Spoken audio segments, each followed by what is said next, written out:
Westendorf, een man die daar eigenlijk altijd aanwezig is, Peter Beense. Peter, we zijn hier bij de Dorver. Ga je zo meteen optreden?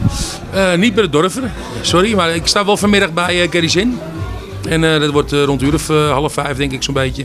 En een vaste prik, gezellig feestje vieren. Er komt een nieuwe single uit, daar zijn we nu mee bezig. Het nummer is klaar, de muziekband is klaar. Ik ga na de vakantie, na de werkvakantie zeg maar, daar gaan we inzingen. En ik denk dat het zo eind april uitgekomen zo'n beetje. Is dat te combineren met de echte vrienden? Ja, het is wel moeilijk natuurlijk, maar je hebt natuurlijk allemaal solo carrière. En eigenlijk is het een beetje zo van dat je denkt van, nou, het ene moment moet je gewoon even besteden aan een echte vriendenproject. En het andere moment ga je gewoon weer een jaartje aan je solo carrière werken. We hebben nou nog de album liggen.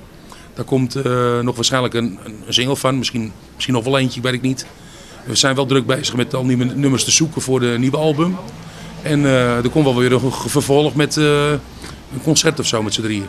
Maar echte vrienden en in combinatie met solo-optredens, dat lijkt mij best wel moeilijk. Want heb je een boeking staan of Frans of Django, dan moet het afgezegd worden, of niet? Het is heel moeilijk. Het is echt plannen als je met z'n drieën wat wil doen. We hebben er dit jaar een stuk of 15 staan, dus het is best wel behoorlijk al. Gelukkig gelukt allemaal. Maar er zijn er ook wel een stuk of 50 al niet gelukt omdat de een of de ander niet kon. Dus ja. Wensen, die zijn er denk ik, hè? Je staat natuurlijk in veel televisieprogramma's. Maar is er nog iets wat je heel graag wil? Jeetje.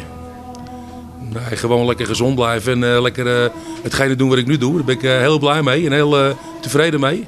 Ben ik een heel tevreden mens. TV Oranje, wat zegt Peter Beense dat?